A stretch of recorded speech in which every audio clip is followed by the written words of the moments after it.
Creo que acá ya está grabando, ¿sí? Que es la parte de Collaborate. Pero la grabación mía que yo subo a mi canal de YouTube ya, que es por Camtasia, ya está. Primero, les compartí esto por el grupo de WhatsApp a todos chicos. ¿Cómo estás, Eduardo? Aquí estamos. Yo estoy un poco mejor. Si estaba en un 30, en un 20%, yo ahora estoy como en un 60%. Que estaba un poco mejor.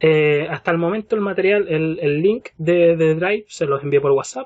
Se lo envío también por acá. No tiene nada más que lo que ustedes pueden ver en esta carpeta. Hasta el momento. No. Ver mosaicos. ¿Ya? Tiene estos dos PPT. No es la misma carpeta. No. Tiene dos PPT hasta el momento y un libro. El libro que lo pueden leer por si necesitan si tienen alguna duda o necesitan hacer ejercicios, por ejemplo. Muchas gracias. Hacer ejercicios, por ejemplo, ahí pueden sacar. Yo también después voy a recurrir al libro mientras hacemos la clase. ¿Ya? Esa es la importancia también del tema. Entonces, la última parte, nosotros quedamos en... No hay problema, Lincoln. ¿Nosotros quedamos en qué? ¿En qué quedamos nosotros, chicos? Recuerden que a mí me gusta que participen, ¿ya? Así que me tienen que ir diciendo. Si quieren pueden conectar su micrófono si es que quieren hablar, porque lo tienen activado. La pizarra no, porque se ponen a rayar cuestiones mientras yo hago la clase, así que no. Con los dipolos. Pero algo más allá de los dipolos. Es la corriente alterna. Las distintas formas de onda, ¿cierto? Teníamos distintas formas de onda. Entonces... Sí, presentación, electrotecnia 2. Ya, no pesquen eso de las unidades, porque este PPT es de electrotecnia 2, ya. Nuestras unidades están dispuestas de otra forma, pero en fin, la materia es prácticamente la misma. Esto sí me importa, pero antes de llegar a esto, tenemos que hablar de lo que estábamos mencionando la clase pasada, las formas de onda. Y decíamos que, hola Marías, decíamos que si teníamos nosotros un momento que se me desconectó ahí, ya, teníamos un eje, ¿cierto? En donde esto representa voltaje o representa corriente, ¿cierto? Y esta super línea que está muy derecha representa el tiempo, ¿sí? Cuando nosotros tenemos voltaje continuo, el voltaje es así, totalmente constante y continuo. Constante y continuo. ¿Por qué menciono las dos palabras? ¿Se entiende? Constante y continuo. ¿Por qué ambas palabras? Que vamos a usar como sinónimos dentro de esta clase. Aló, ¿están anotando? ¿Están haciendo un café? ¿Están almorzando? No sé, por favor, interactúen conmigo. El almuerzo, pero vamos respondiendo. ¿Por qué es constante y continuo? Yo me apuré en almorzar para poder preparar el OneNote y preparar la tablet, que no es una tablet, es una cuestión para escribir nomás. Yo también estoy grabando la clase y después la voy a subir a YouTube. Ya. ¿Por qué le decimos a eso que es un voltaje constante y continuo? O voltaje corriente continua, como nosotros lo conocemos. Puede ser, porque esto puede ser, el eje Y puede ser voltaje o puede ser corriente también. Pudiese ser corriente o puede ser voltaje, porque se mantiene en el mismo nivel, no oscila, porque no cambia, constante porque no cambia. Exacto. Si yo dijera ya T igual 0, aquí está el T igual 0, ¿cierto? Aquí, en este punto. Y yo después dijera tirar una raya, así. Este T lo voy a decir T igual 1, o sea, tiempo igual de 1 segundo, 1 milisegundo, da lo mismo que cuánto tiempo. El valor que tengo acá y el valor que tengo acá son el mismo valor, digamos que esto es 5 voltios. Sí, ¿cierto? Y si yo vuelvo a tirar otra raya, ahí, en un T igual, no sé, 4 segundos, el valor que tengo acá en voltaje, ¿siguen siendo los mismos 5 volts? Entonces, por eso es constante. Y eso nosotros lo que llamamos a lo que le llamamos corriente continua, porque es constante, no cambia en el tiempo, ¿ya? No cambia de los 5 volts a los 3 volts, a los 4 volts, se mantiene constante. Una fuente de corriente continua se mantiene constante. ¿Por qué continuo y por qué lo usamos como sinónimo? ¿Se acuerdan o no? ¿Por qué lo vamos a usar como sinónimo acá? ¿O no se acuerdan? No es lo mismo. Se usa como sinónimo, pero no es lo mismo. Yo te voy a hacer una raya. Por ejemplo, acá tengo voltaje y acá tengo tiempo. ¿Este voltaje es constante? ¿Sí o no? No, fíjate. Si yo tiro una línea en este punto, digamos que acá tengo 5 volts. Aquí, justo acá, en ese tiempo. Tiro otra línea. Acá tengo más de 5 volts, ¿cierto? Probablemente tengo 6 o 7 volts. Está cambiando el voltaje, ¿cierto? Entonces, ¿el voltaje es constante? No, no es constante, pero el voltaje es continuo, se corta en algún momento o baja hasta cero. ¿A qué le llamamos continuo? Continuo le llamamos a una línea o a un valor que puede ser recto o puede ser que se esté moviendo, pero si el valor en algún momento se corta y después sigue el valor, ahí tenemos un valor no continuo porque se cortó en el tiempo, ¿me entienden? No tiene que ver con el infinito, Vicente. Tiene que ver con la continuidad de la señal, con la continuidad puede ser que ese valor valga cero o puede ser que haya bajado hasta cero y después volvió, pero eso hace que no sea un valor continuo. Ya, eso es importante tenerlo en claro, porque en alguna vez en matemática se lo pueden explicar y se pueden perder. Lo que pasa es que nosotros, para no enredarnos, hacemos que estos dos sean sinónimos y no nos calentamos la cabeza con eso. Y de hecho así va a seguir siendo por siempre de los siempre. ¿Me entienden? ¿Sí? Constante y continuo, sinónimo para nosotros. ¿A qué le llamamos corriente alterna? A una corriente que va alternando, va cambiando en el tiempo. Pero importante, la corriente alterna no es solamente una corriente que cambia en el tiempo, no la voy a pasar al final, porque no había casi nadie conectado al inicio, habían como 20. Bueno, igual había harta gente, pero había muy pocos para pasar la lista. La corriente continua, la corriente alterna, conocemos SEA. Antes de hablar de la sinusoidalidad que existe, hablemos de lo alterno. ¿Qué es alterno? Si yo tengo positivo, aquí tengo, ¿cuántos volts tengo aquí en este punto? 0 volts, ¿cierto? Digamos que acá hay 5 volts, acá hay 0 volts y acá hay menos 5 volts. La corriente es alterna cuando va cambiando. Da lo mismo si cambia en forma sinusoidal, pudiera cambiar así, en forma de diente de sierra, sería corriente alterna, ¿cierto? Porque tenemos que el voltaje cambia, ¿cierto? Está cambiando, de hecho, no es todo el rato 5, sino que llega hasta 5 y luego baja. Luego baja tanto que llega hasta menos 5 y luego sube y así, asumiendo que está todo el rato variando entre 5 y menos 5. Pero ojo, pasa por el 0. ¿Se dan cuenta que pasa por el 0, no? En algún momento sube hasta el menos 5 y el valor va bajando, pasa por el 0 y luego va hacia los negativos. Esta corriente es corriente alterna. Ahora, ¿esta corriente es la corriente alterna que nosotros usamos? ¿Es la corriente alterna del enchufe? ¿O la que generamos en los...? La corriente alterna tiene una forma específica, por una razón específica. La corriente alterna es sinusoidal. Esta señal, ¿cómo se llama esta señal? Esta señal se llama diente de sierra. Diente de sierra, por si acaso, ¿sí? La corriente alterna que nosotros conocemos es sinusoidal, voltaje positivo, voltaje negativo, 0 volts. Sinusoidal, tiene la forma de una sinusoide. Bueno, ustedes se van a imaginar que esto es bonito, hermoso, precioso y que todos tienen el mismo tamaño, la misma altura y toda la cosa. Ustedes saben, esto es muy abstracto, ¿sí? Esta es la corriente alterna. ¿Alguien levantó la mano, creo? No sé. Yo, profe, una pregunta. En la corriente alterna hay un tope máximo de voltaje al que llegue siempre que se mantenga, o sea, que cuando suba sea un máximo de voltaje, o puede variar en que, por ejemplo, en una sinusoidal suba 5 volts, en la otra suba 20 y así sucesivamente. No, tiene que ser un valor constante. O sea, en pocas palabras, primero, el hecho de que sea una sinusoide implica que es un valor constante, es decir, si acá yo tengo 10 volts como máximo, en el pic máximo, en el pic negativo yo tengo sí o sí menos 10 volts, ¿se entendió? Si aquí tengo 10 volts, acá tengo sí o sí menos 10 volts. Y lo mismo acá, porque se va repitiendo. Constantemente se repite, pero es alterna, porque va cambiando de voltaje positivo a voltaje negativo, ¿cierto? Negativo, negativo, positivo, positivo. Pero ¿qué diferencia hay entre la sinusoidal, sinusoidal? A veces veo esas palabras y me confundo. Es lo mismo. Sinusoidal, sinusoidal, la forma de escribirlo. Por la RAE están ambas...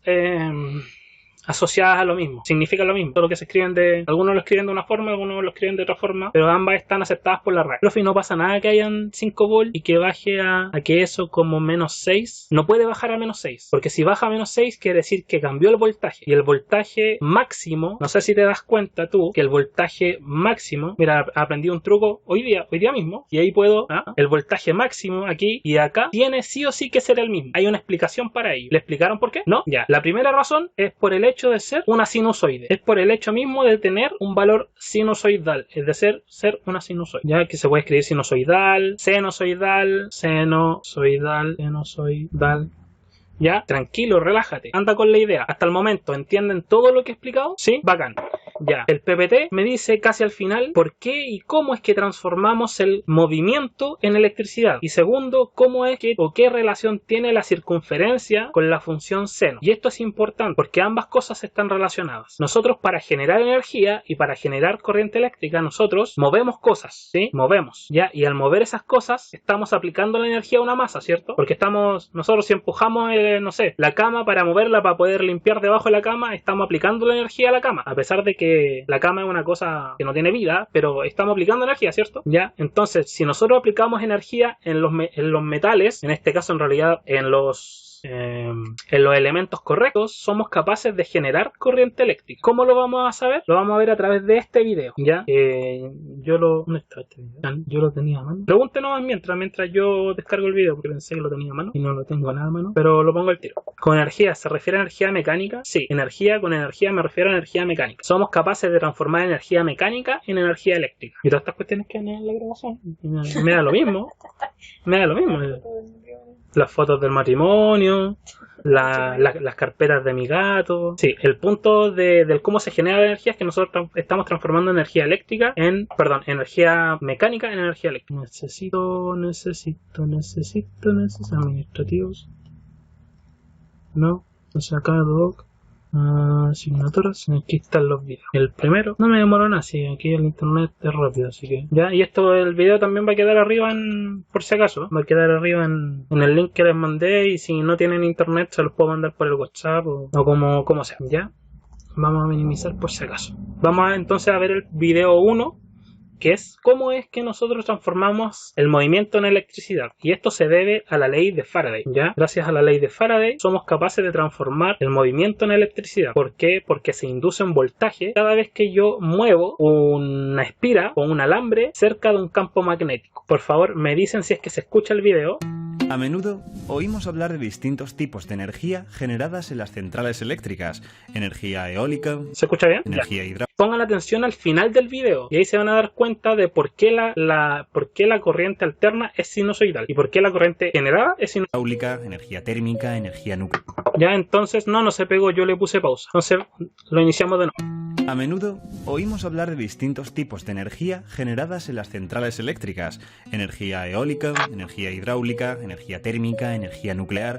Da la sensación de que hay diferentes sustancias circulando por ahí, cuando esto no es así.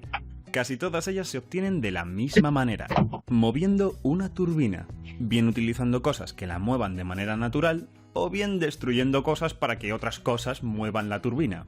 Esta contagia el movimiento a un flujo de electrones que llega a nuestras casas, donde podemos usarlo para que nuestras propias cosas se muevan. Este movimiento canalizado es lo que podemos llamar de manera pedante transferencia de energía. Pero aquí hay una cosa que no queda clara.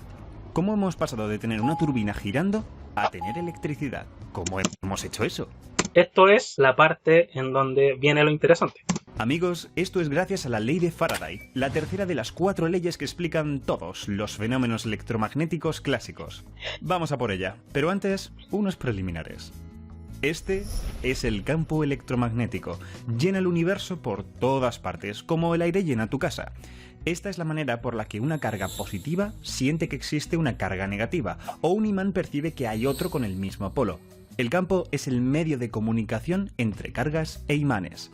Pero hay más.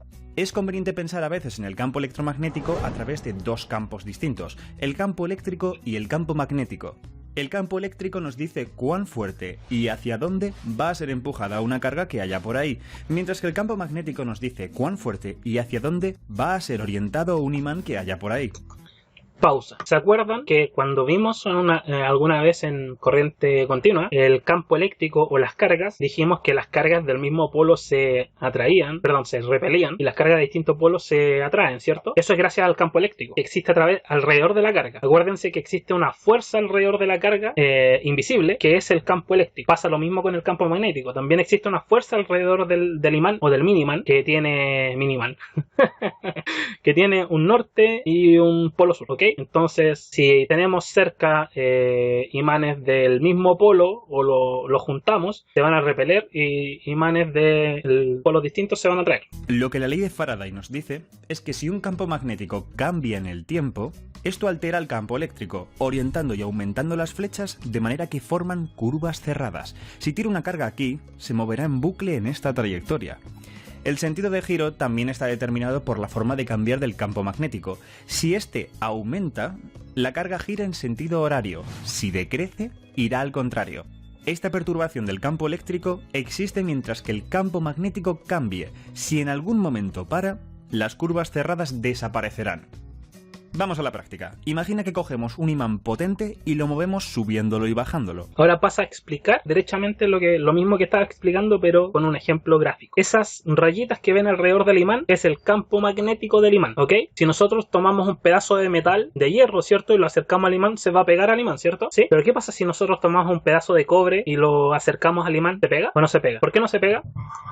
Ya por su capa de valencia, porque es un metal que es conductor, pero no tiene capacidad de ¿cómo se llama? Son los materiales que son diamagnéticos, paramagnéticos, etcétera. Ya hay metales o materiales que son, claro, que tienen capacidades ferromagnéticas o que son posiblemente o son fuertemente atraídos por los campos magnéticos y otros no. El cobre no es, ¿ya? Entonces, el campo magnético acompañará al imán en esta oscilación, por lo que ya tenemos uno que cambia. Y el campo Vamos a fijarnos en una zona en concreto. Mientras el imán asciende, el campo magnético aumenta y esto amplifica el campo eléctrico. Pero justo cuando el imán está en su altura máxima, se detiene para volver a bajar. Aunque el campo magnético es intenso, no está cambiando, lo que apaga el campo eléctrico. Pero el imán baja. Y lo hace cada vez más rápido, reduciendo... Ahora, estas flechas pequeñas arriba de este imán representan el campo eléctrico. Mejor dicho, en el fondo representa electricidad, ¿ok? Cuando nosotros estamos moviendo el imán hacia arriba, ¿qué sucede? Eléctrico. Pero el imán volverá a bajar. Aunque el campo magnético es intenso, no está cambiando, lo que apaga el campo eléctrico. Pero el imán baja, y lo hace cada vez más rápido, reduciendo de la misma manera el campo magnético y volviendo a generar el campo eléctrico, pero en el sentido contrario. Esto ocurre cíclicamente. Si pongo justo aquí un circuito eléctrico, veré que el campo eléctrico empuja a los electrones del cable creando una corriente en un sentido, luego en el otro. Volvemos al primero, después al otro.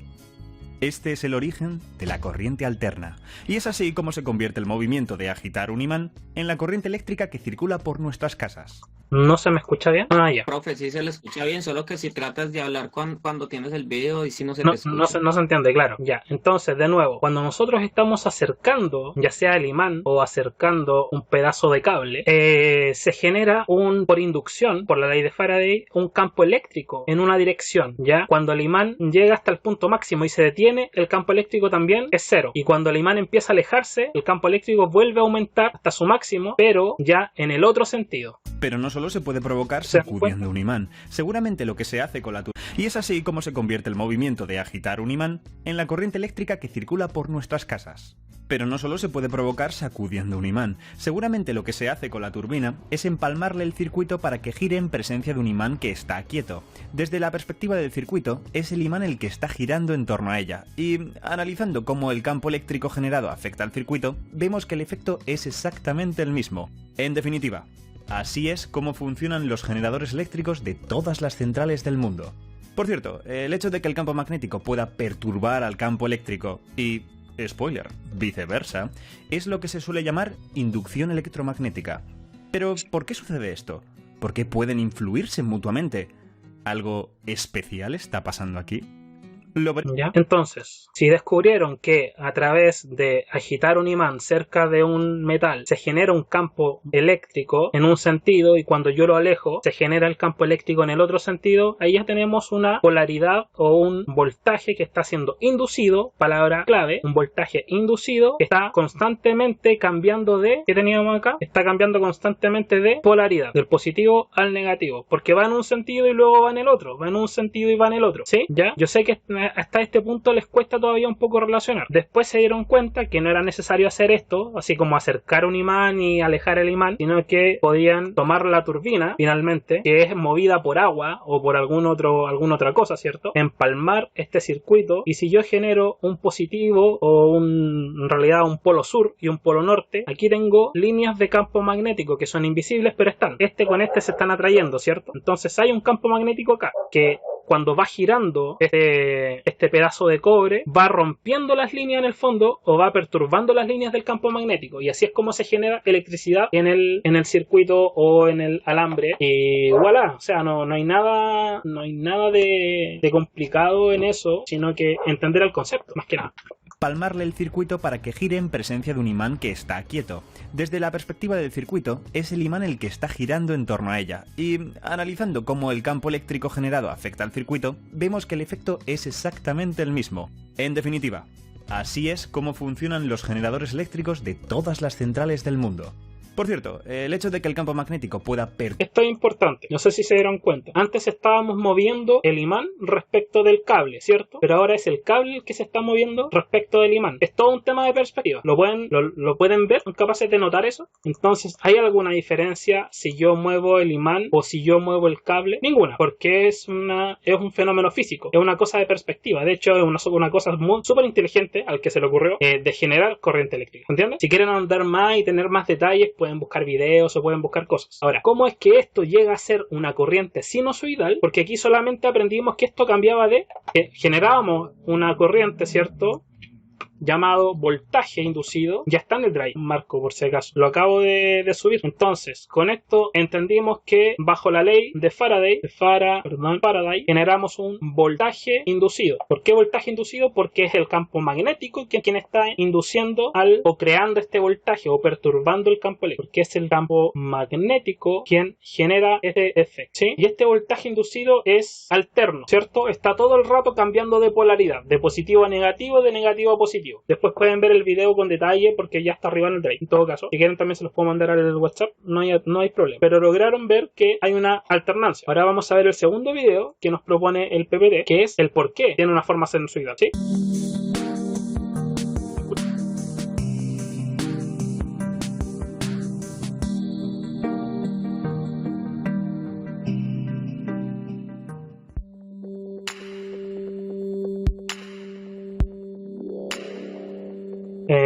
¿Aló? ¿Se escucha? Sí. Pongan atención porque este no tiene audio, este lo voy a narrar yo, ¿ya? No tiene, o sea, tiene música, pero no tiene nada que decir, lo voy a narrar yo. Nosotros vamos a imaginar que de 0 a 1, ¿sí? Y le bajé el volumen, de 0 a 1 es el máximo. El 1 es el máximo en donde parte esta flechita verde, que nosotros vamos a conocer más adelante como fasor, ¿cierto? Vamos a imaginar constantemente que este círculo es el mismo círculo de esta última parte. Si se dan cuenta, no solo está cambiando de polaridad, sino que se supone que está girando en torno a un eje que no se mueve. Hay un punto centro imaginario ahí que está constantemente fijo, está fijo ahí, está girando en base al eje que no cambia, ¿cierto? Imagínense que esa flechita que está aquí, que acá no se ve porque es imaginaria, ¿me escuchan? Es lo que nosotros vamos a proyectar acá. Ya sucede que cuando la flechita empieza a moverse,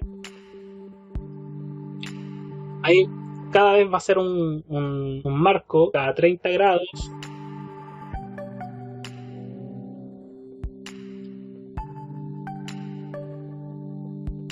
El máximo siempre va a ser 1, ¿se dan cuenta? Eje X positivo 1, eje Y positivo 1, eje X negativo 1, eje Y negativo 1.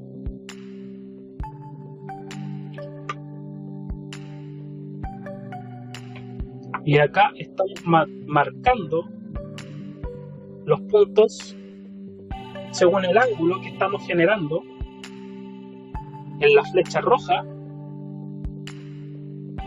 con respecto a el eje X. ¿Se fijan? La flecha roja 270 grados, pero acá la flecha roja tiene menos 0,5. 240 y la flecha roja está en 0,8.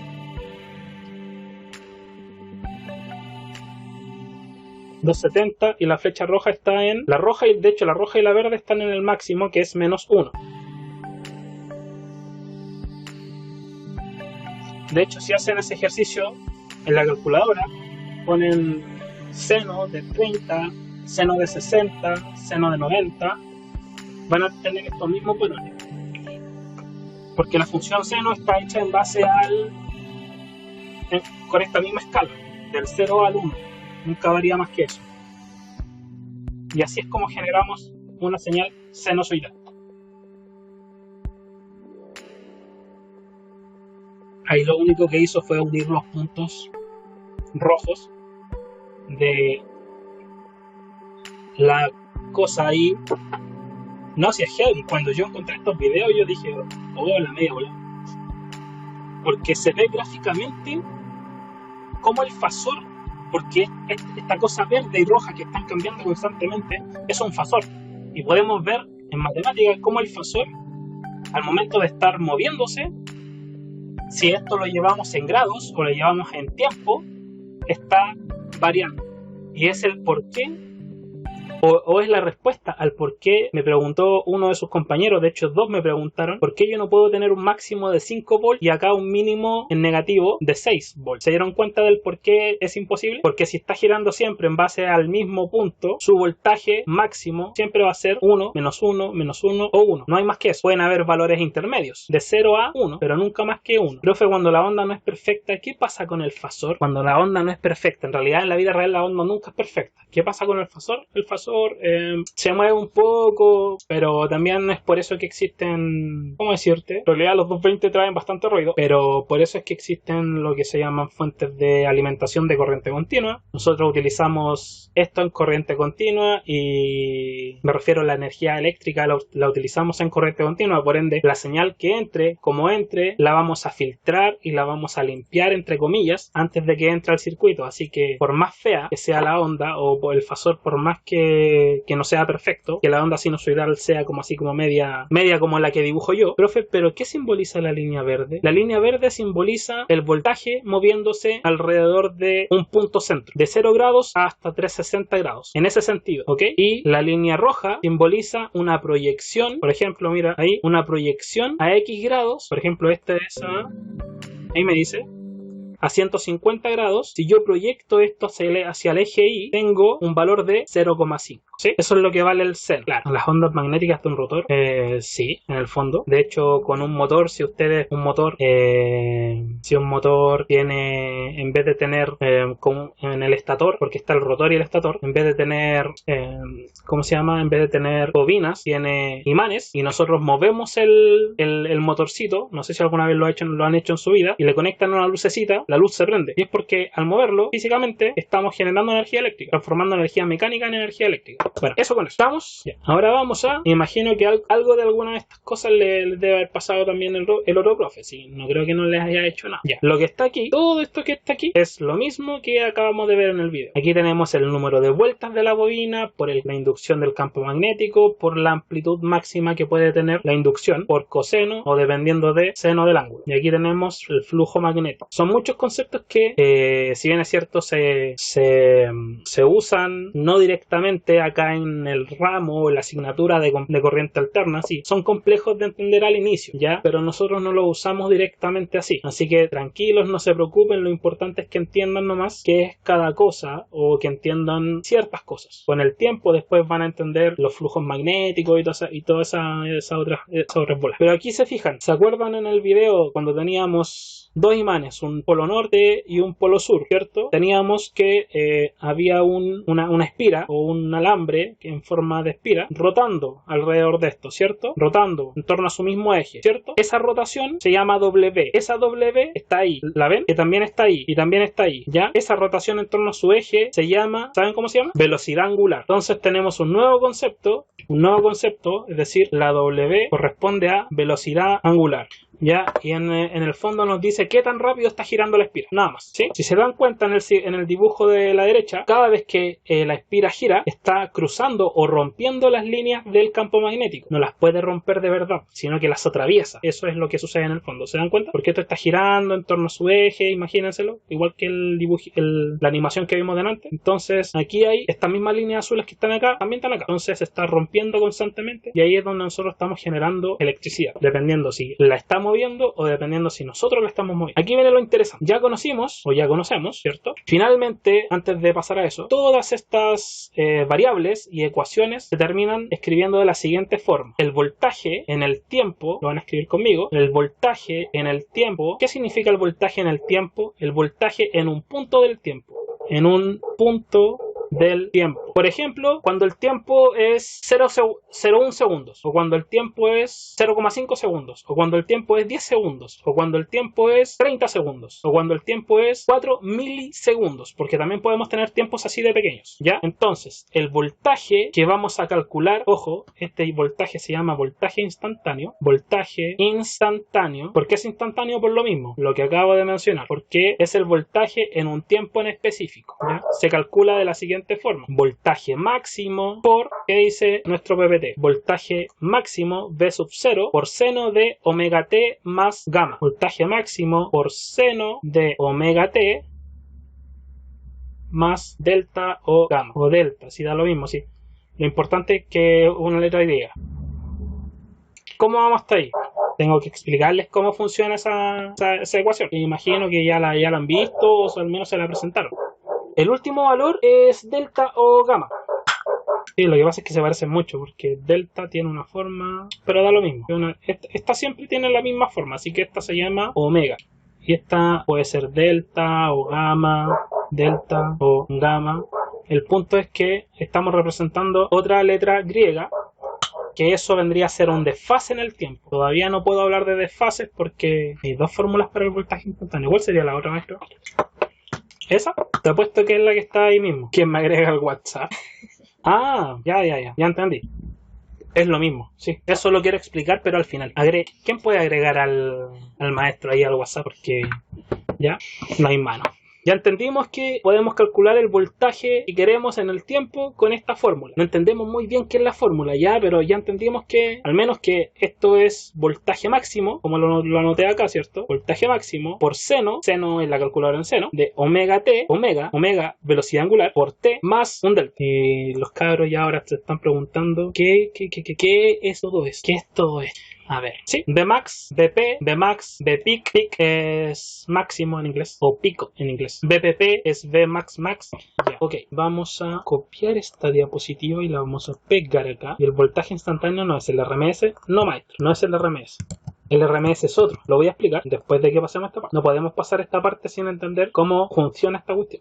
Primero, A sub 0 es la amplitud, puede ser en voltios o amperes, ¿sí? Pero Marco, vamos por partes. No confundamos los compañeros, aunque sea cierto, pero no te adelantes, ¿ya? A sub 0 es lo mismo que el Vmax que nosotros creamos acá. O puede ser llamado Vp, Vmax. Es el valor máximo que va a alcanzar, Vmax. O puede ser llamado Vp, de peak en inglés, en realidad. No, si no es que te calles, pero el punto es que analicemos esto primero para que entiendan bien esto y luego esto no les complique la existencia para entender lo otro, porque esto es tan sencillo si lo entiendes y después se extrapola. ¿Entendieron entonces que A sub 0 dentro de esto es lo mismo que eso? Solamente que le pusieron otra letra, ¿no? ¿Sí? ¿Estamos claros? Bacán. W, ¿qué era W? Pulsación en radianes por segundo. W para nosotros era velocidad angular, es decir, ¿qué tan rápido gira esta cosa que está girando sobre su eje? ¿Qué tan rápido está girando? La pregunta del millón es ¿en qué se mide? ¿En qué se mide la velocidad angular? En radianes por segundo. O sea, nosotros podríamos decir que la velocidad angular, por ejemplo, voy a inventar cualquier cosa, puede ser 200 radianes por segundo. Y ahí tenemos una velocidad angular inventadas. Radianes, no en grados, radianes. Todavía no pasamos a grados. Sí, esa es la velocidad angular. Ahora, ¿saben lo que es un radián? ¿Se los pasaron herramientas matemáticas para la superelectricidad? No saben lo que es un radián. Es fácil. Un radián, tienen que usar la imaginación, sí, porque yo dibujo como el asco. Tenemos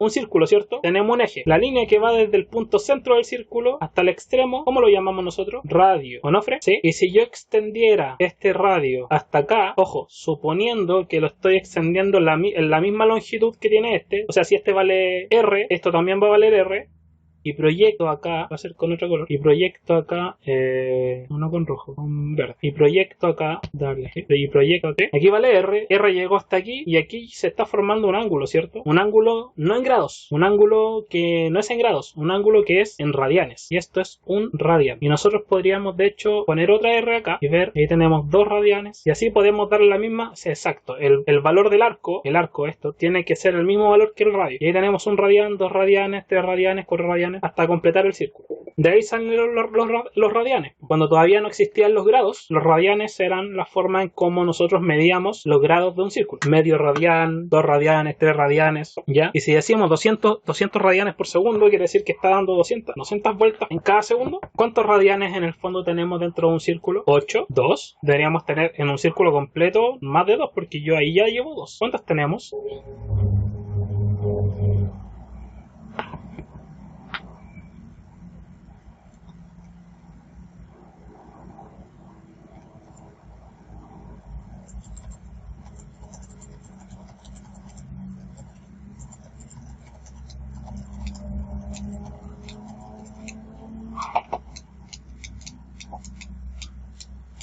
Creo que...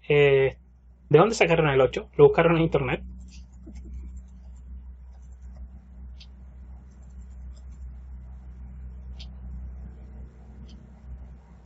Ah, por lógica. Si en un cuarto hay 2 radianes, ¿quién te dijo que aquí es exactamente un cuarto? Yo dibujo feo, pero en ningún momento dije que el segundo radian estaba tocando directamente un cuarto de la esfera.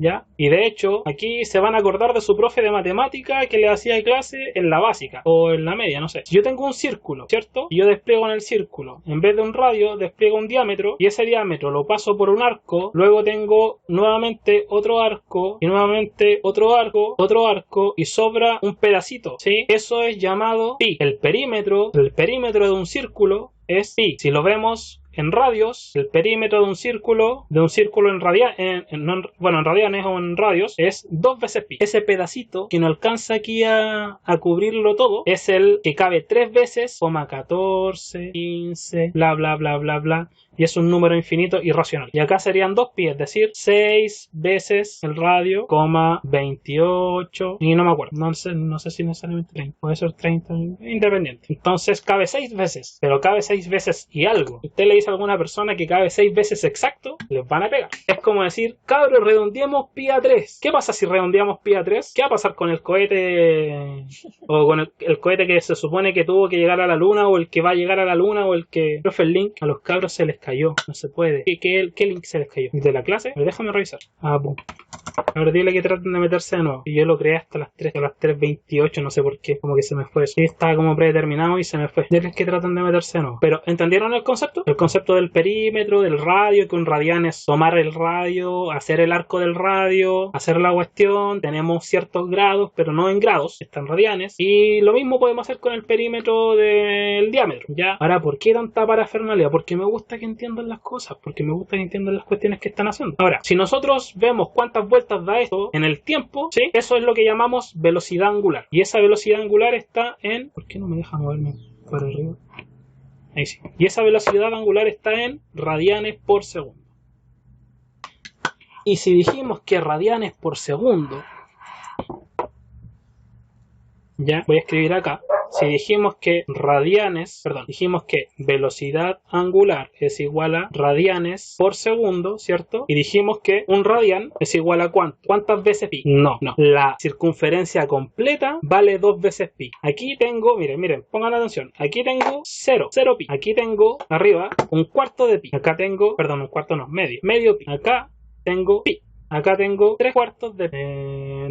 un pi y medio. Y acá tengo 2 pi. Entonces, en una circunferencia completa, ¿qué tengo yo? 2 pi. ¿Qué puedo hacer con esta super fórmula que está acá? Transformarla. Primero escribirla. La puedo escribir así para que ustedes lo puedan ver gráficamente. Radianes por segundo, ¿sí? ¿Cuánto me demoro en dar una vuelta completa? ¿Cuántos radianes me demoro en dar una vuelta completa? 2 pi, ¿sí? Una vuelta completa, ¿cierto? Esto está partido en segundos, ¿cierto? Pero, hey, hay una fórmula que me dice que si yo tengo un 1 partido en segundos, eso es lo mismo que hablar de frecuencia, que la frecuencia es cuántas veces algo da vuelta o cuántas veces algo se repite. Frecuencia es igual a 1 partido en el tiempo, en el fondo. 1 partido en el tiempo, lo voy a hacer con otro color. 1 partido en la frecuencia es igual a 1 partido en el tiempo. En 180 grados hay un pi. Entonces, una vuelta en un segundo es lo mismo que decir 2 pi partido en el tiempo, ¿cierto? Pero puedo yo escribir, ojo, no me estoy dando vueltas, lo estoy desglosando nomás, chicos. Pero yo puedo escribir, según esto mismo, y según la matemática, lo puedo escribir separado, ¿no? 2 pi por 1 partido en t. He cambiado en algo la fórmula de aquí a acá, de esta a esta, ¿no es cierto? Y 1 partido en t no es f, ¿o sí? Entonces 2pi por f sigue siendo lo mismo que omega, ¿o no? O 2pi partido en t, como ustedes lo quieran. Ambas son totalmente válidas. De ahí viene por qué arriba tenemos expresada la fórmula así y por qué abajo tenemos expresada la fórmula así. ¿Qué es el beta que sale ahí? El delta o la letra griega que sale ahí aparte es en el caso de que la señal alterna no parta desde cero, sino que parta antes o puede partir después. Ahí tendríamos que agregar un delta, ¿me entienden? Una diferencia. Suponiendo que esta parte es en el tiempo, esto significa cero, ¿sí? Esto significa cero, querría decir, bueno, si esto es 0 radian segundo o 0 segundo, da lo mismo. Pero si esto significa cero, quiere decir que esta señal partió antes, ¿cierto? Empezó antes a crearse, ¿sí o no? Ya, esta pequeña diferencia, que aquí le llaman beta, en otros lados le llaman delta, en otros lados le llaman gamma, es esa diferencia. Y esa diferencia, cuando eso pasa, hay que considerarla, porque eso se llama desfase, concepto que está, de hecho, en el siguiente PPT. Tenemos ciclo, periodo, frecuencia, frecuencia angular, fase, desfase. Aquí tenemos un desfase, en donde la señal parte antes del ser. ¿Qué pasa si la señal parte aquí? Tenemos aquí, ¿cierto? Otro desfase, un desfase delta. Sí, desfase es con ese. O sea que el motor del eje está desfasado. Sí, está desfasado. Pero no es el motor del eje, sino que es la corriente que se produce a través de los componentes que son capaces de desfasar la corriente misma, tanto positiva como negativamente. Pero después nos vamos a meter en eso. Primero comprender bien esto, porque faltan varios aspectos. Como dice ahí, el T es tiempo en segundos. B es el ángulo de fase inicial, o el desfase en el fondo, que tenemos en nuestra cosa. ¿Sí? F es la frecuencia en hercios. HS, así se mide, hercios, ¿sí? Así se lee, y equivale a la inversa del periodo, es decir, F, bueno, ahí está, F es igual a 1 partido en T. Ahora, ¿qué es el periodo? El periodo sí, es 1 partido en F, pero ¿qué es el periodo? Un ciclo entero. El periodo es el tiempo en el fondo que se demora en dar la vuelta. Si lo vemos como círculo, ¿tengo el video todavía o no? Sí. Si lo vemos como círculo,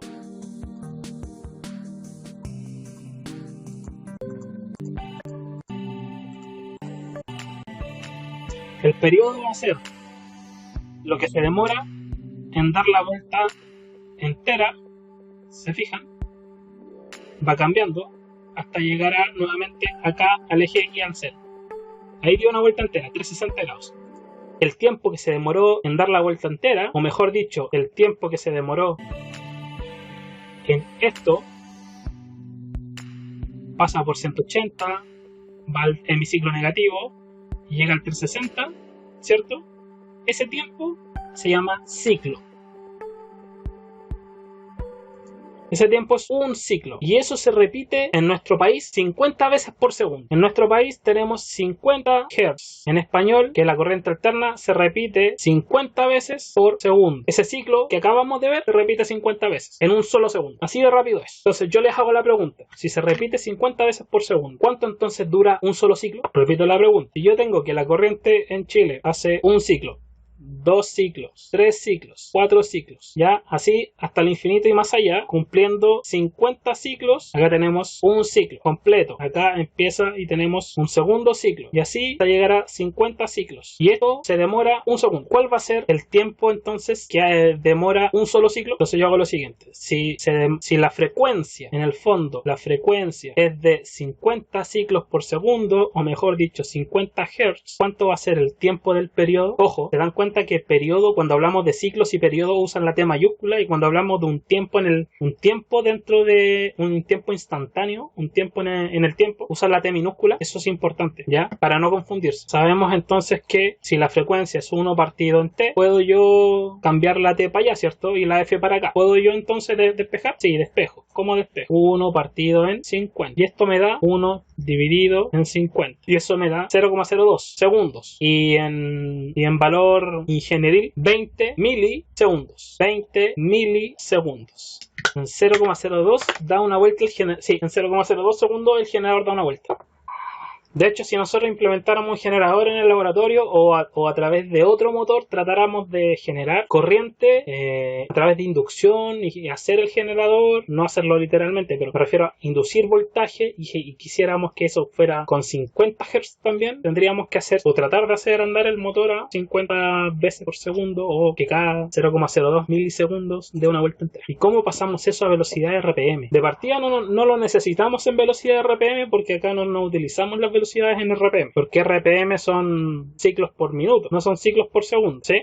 Solo por curiosidad, es sencillo. Si da 50, hay que multiplicarlo por 60. Si da 50 vueltas en un segundo, ¿cuántas vueltas va a dar en un minuto?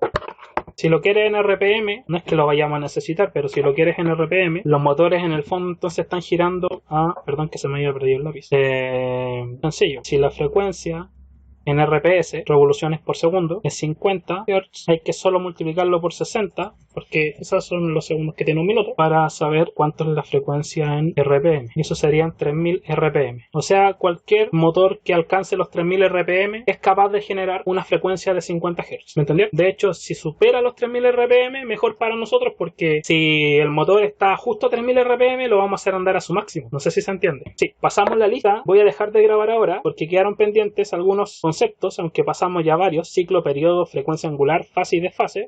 Me quedaron estos ya para la siguiente clase, que los voy a explicar en el práctico. Vamos a seguir con las clases y después seguimos con ejercicios y todas las otras cosas, ¿ok? Voy a pasar la lista y nos vamos. ¿Entendieron hoy? ¿Entretenido, no? Bueno, voy a dejar de grabar, eso sí, en el Camtasia.